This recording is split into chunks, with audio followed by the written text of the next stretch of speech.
2.9 te entregamos la información y el análisis de los principales hechos que mueven los mercados financieros de Chile y el mundo. Clave Morse.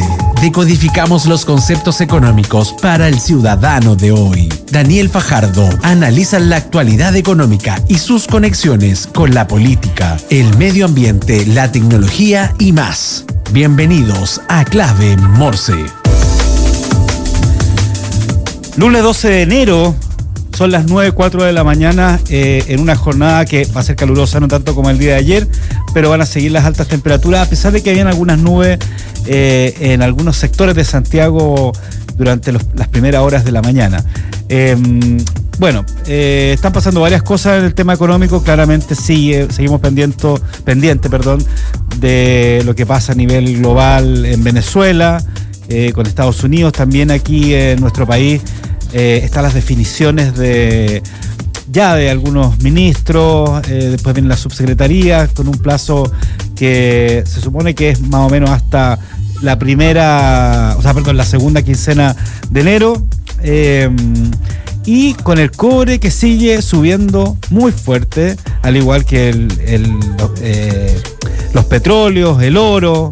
Todo lo que son los commodities han subido bastante, aunque obviamente el comportamiento del dólar tiene razones diferentes al resto, especialmente al oro, y un dólar que sigue bajo los 900 pesos. Así que empezamos podríamos decir ya segunda semana, ¿no es cierto?, de enero, con cifras positivas en la economía.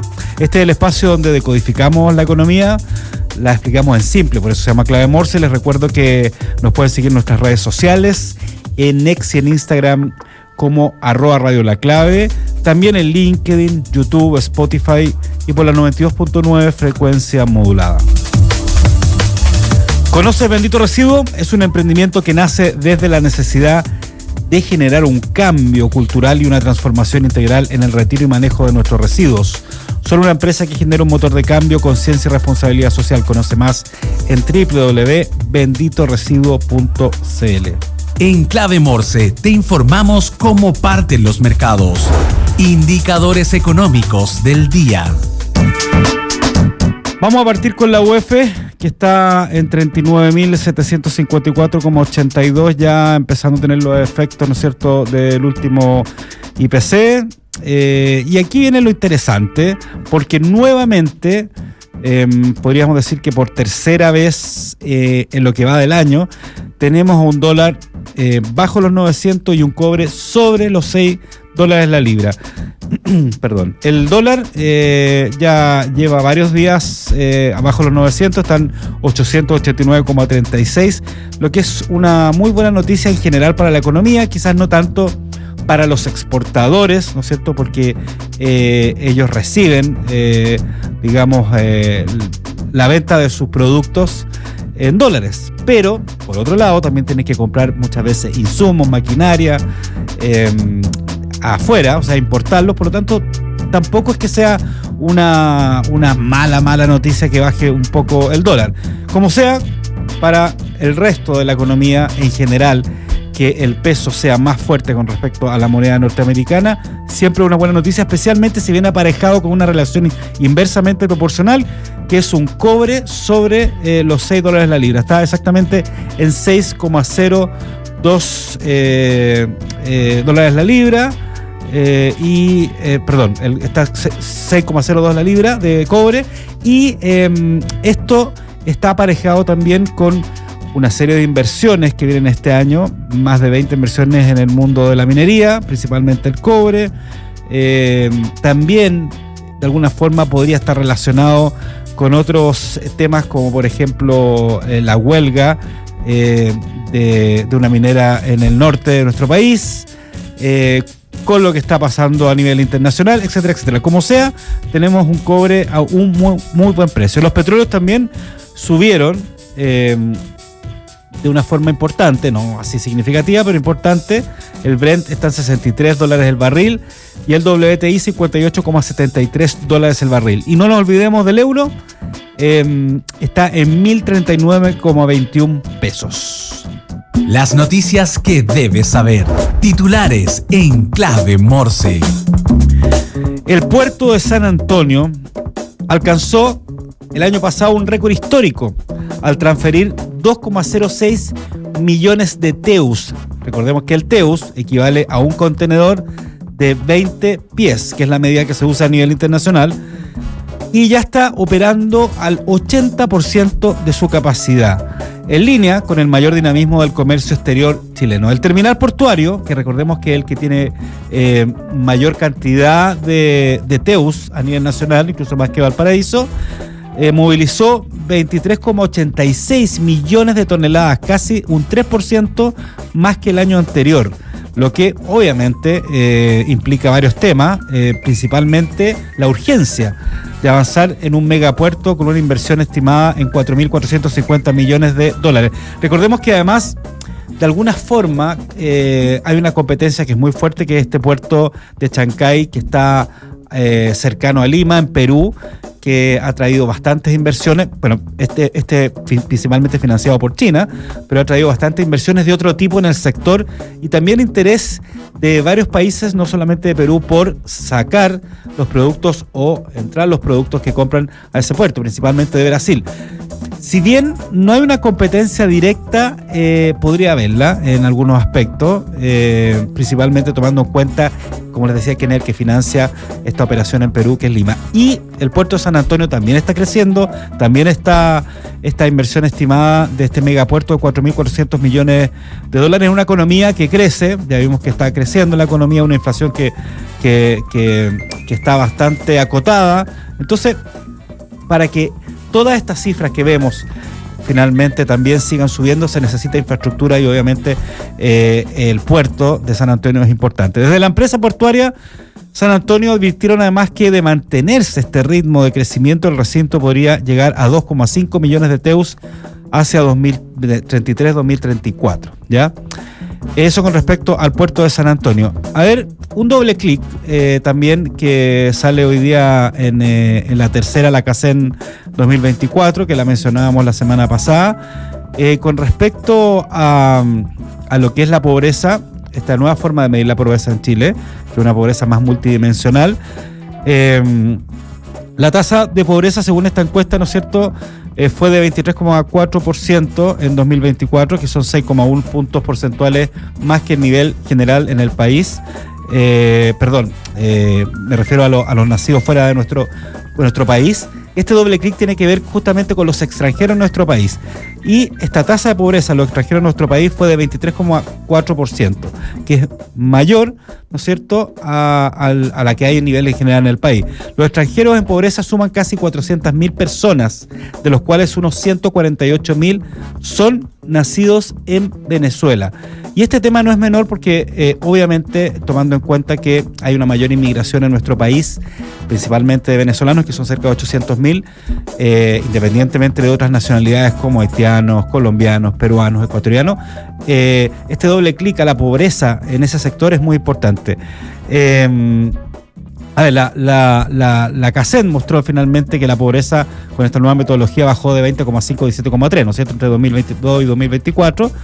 Y justamente estos nacidos fuera de Chile, de acuerdo a los datos de la CACEN, que es el 23,4%, cerca de 400.000 personas, esta cifra es menor al 25,6% del 2022 y también menor al 34,4% del 2020. O sea, la pobreza medida de esta forma disminuye a nivel global y también a nivel de inmigrantes o de la población nacida fuera de nuestro país. Así que yo los invito a ver esta nota que está dividida por países también. Por ejemplo,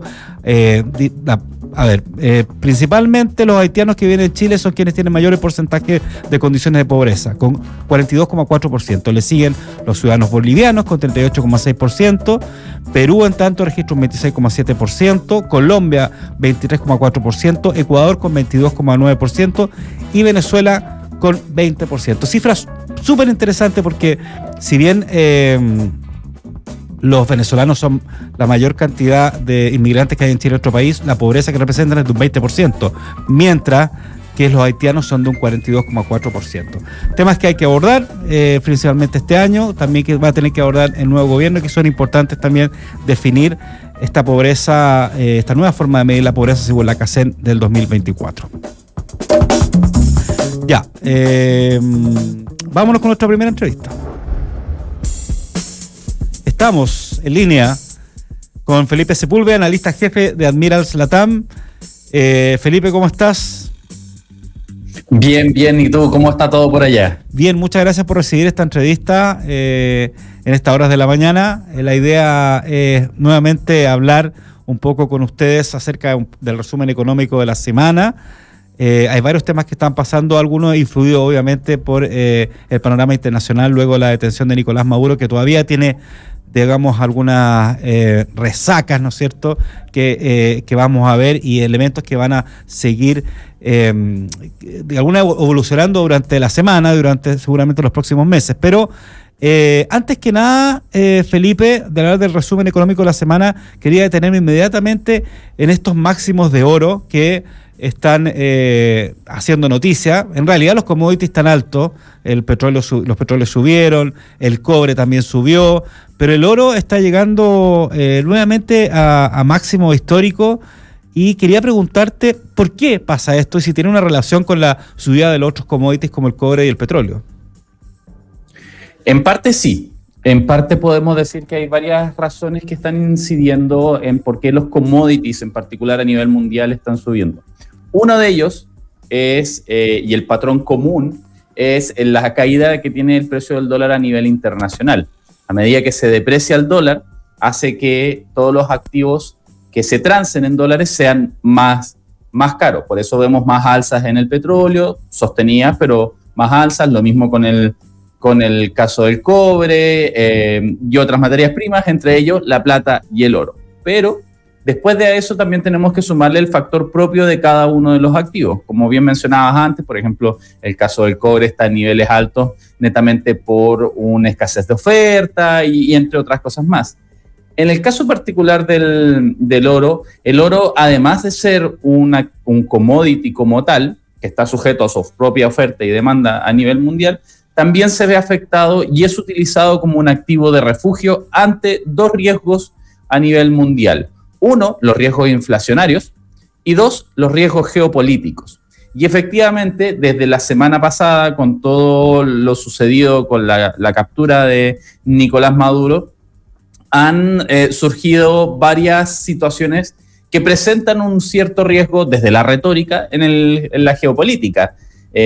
Estados Unidos ha cambiado drásticamente su tono de cómo pretende liderar su geopolítica. Claro.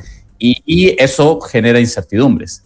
Y esas incertidumbres hacen que mucha parte del mercado se vaya a refugiar demandando más oro. Y eso nos lleva a los niveles que estamos ahora, que es 4.500 dólares la onza. Sobre eso ya, o sea, en estos momentos, y lo más probable, así como se viene el 2026, así como partió, es algo que perfectamente se pueda sostener por un periodo prolongado. Felipe, hace un año atrás, menos en realidad, 10 meses, pero voy a tomar en cuenta así, porque fue en marzo aproximadamente, las políticas, o digamos el anuncio de las políticas tarifarias, ¿no es cierto?, del Donald Trump, justamente produjo también un remesón en los mercados al principio, que influyó no solamente a las acciones de la bolsa en Nueva York, sino también a los precios de los commodities, principalmente el oro como refugio. Y de a poco eso se fue amainando y al final no tuvimos tanto efecto a nivel anual de las decisiones de Donald Trump. Ahora estamos hablando de otras decisiones de Donald Trump que de nuevo remesen los mercados. La situación es diferente, ¿o no? ¿O qué similitudes tiene? O sea, lo que pasa es que si lo llevamos netamente a lo que es el precio del oro, hay varias similitudes. El oro el año 2025 subió más de un 62%. Ya. Netamente por la incertidumbre si se instalaban, no se instalaban los aranceles, si es que veíamos este tipo de situaciones, si teníamos respuesta. No, esa incertidumbre de no tener tan claro lo que va a suceder inmediatamente llevó a que el mercado se refugiara en el precio del oro. Eso no quita que tuviera, por ejemplo, semanas donde cayó más de un 10%, después lo recuperó, o sea, bastante movimiento. Y al parecer, como viene la cosa este 2026, o por lo menos como está partiendo, no debería ser diferente. Ahora, no se espera que veamos nuevamente un 60% de alza anualizada en el precio del oro, porque eso se da cada 30, 40, incluso 50 años. La última vez que se dio fue en los años 70 más o menos. Por tanto, no se espera que tengamos una rentabilidad de esos niveles, porque también el mercado poco a poco comienza a normalizar ciertas conductas de las administraciones y ya empieza a quitarle miedo de riesgo. Y eso hace que seguramente el oro lo más probable es que ya no esté rentando un 60%, pero no se descarta que pueda rentar un 25, un 30% en el año, si es que los niveles de incertidumbre de lo que vaya a suceder en la geopolítica mundial estén ahí siempre presentes. Yo diría, a modo personal prácticamente, de que dado como se está gestando la geopolítica actual, el oro sí o sí va a ser un activo que va a tener un peso importantísimo para los bancos, para los portafolios de inversión, para las alternativas de refugio de los inversionistas desde cualquier punto de vista. Y eso, de alguna forma, ¿cómo le influye más al ciudadano de a pie también? Bueno, en primera instancia no deberíamos ver una incidencia directa, pero sí puede ser una indirecta, sobre todo para nosotros en la región de acá de Latinoamérica. Si el mercado comienza a refugiarse en oro, es porque dejó de refugiarse en dólares, porque ya no está confiando o con la gran medida como lo estaba haciendo antes, en el dólar y por tanto en la administración, en la economía estadounidense. Ve cierto riesgo ahí, prefiere ir a refugiarse en un activo más tangible que sería el oro. Eso, en este caso, para nosotros, para el ciudadano a pie, nos conviene porque podría generar precios de dólares mucho más bajos, más competitivos para nuestra divisa y en su paso también disminuyendo los riesgos inflacionarios que presenta nuestro país por concepto de los activos que son de carácter importado. Más del 60% de la canasta básica es de carácter importado, por lo tanto, al tener al mercado refugiándose mucho más en dólares, o sea, en oro que en dólares, provoca justamente que podamos ver un tipo de cambio más bajo y por tanto también eso pueda incidir en la canasta básica y en la inflación. Pero también hay que ir viendo sus matices. ¿Por qué? Pongámonos en el escenario que efectivamente está ahí un conflicto un poco más complejo relacionado al petróleo, que es lo que se está debatiendo. Claro. Si es Rusia o no, y ahí los precios de los petróleos puedan subir a nivel mundial en general, y eso es altamente inflacionario, aunque tengas un dólar bajo. Entonces, hay que ir viéndolo matiz a matiz. Pero por ahora, en el corto plazo, lo más probable es que va a permitir que tengamos o sigamos teniendo precios de dólar bajo a nivel mundial. Y eso, en general, para la gran mayoría de los ciudadanos, debería ser positivo, sobre todo en esta época, que es una época de alta demanda de dólares. El periodo de vacaciones genera mucha demanda de dólares y si se mantiene ahí cercano o rondeando a los 900 pesos, 10 pesos más arriba, 10 pesos más abajo, nos generaría un buen impulso para lo que es 2026. Ya, hablemos de cómo viene también la semana económica esta semana, cuáles son los temas que deberíamos fijarnos. Bueno, la semana pasada tuvimos las cifras ya finalmente de la inflación anual de 2025, que llegó al 3,5%, que es la más alta en 5 años, lo que dejó muy contentos a los mercados, a las personas también, sobre todo, después de las últimas cifras del IPC, con un crecimiento estimado de 2,4, 2,5% para 2025. Ya estamos viendo cómo empieza el 2026 y dentro de esos dos números que te acabo de mencionar un poco, la inflación y el crecimiento, ¿qué cosas deberíamos ver esta semana? Bueno, en lo particular, en el plano local, deberíamos ya empezar a ver cómo poco a poco el mercado digiere estos datos, que sí, son positivos y que nos dejan un muy buen viento de cola para 2026.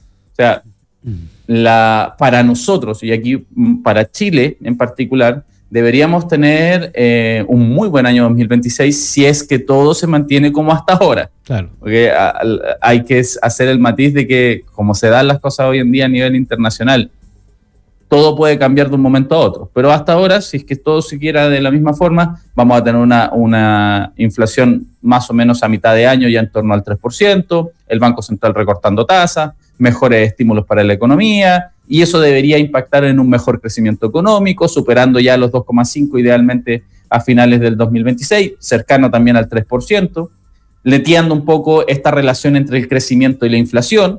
Bien.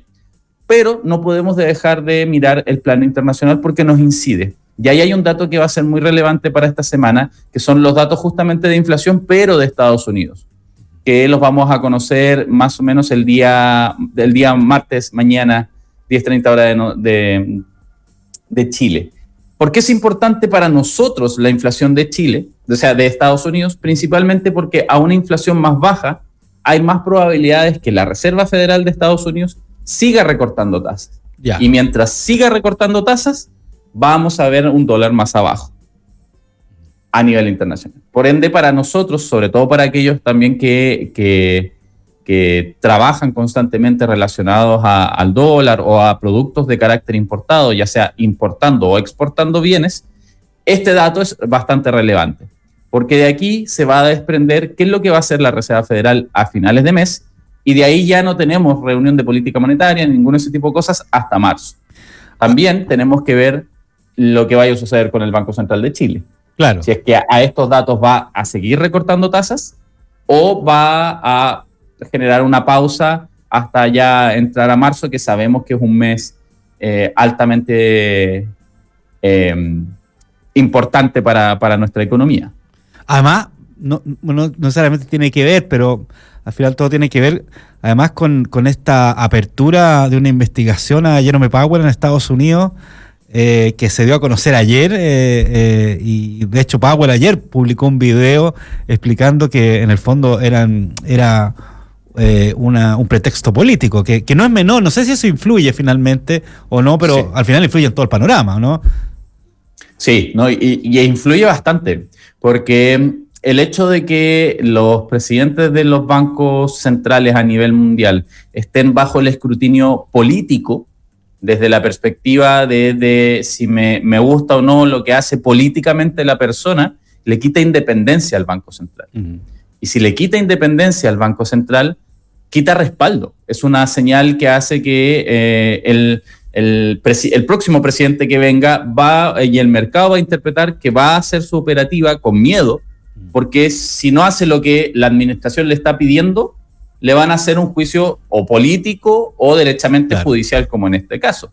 Y eso es una presión que un banco central no debe tener, porque si no, no va a tomar decisiones que realmente favorezcan a la economía y en realidad corre el riesgo de que se interprete que sus decisiones están influenciados por los intereses políticos.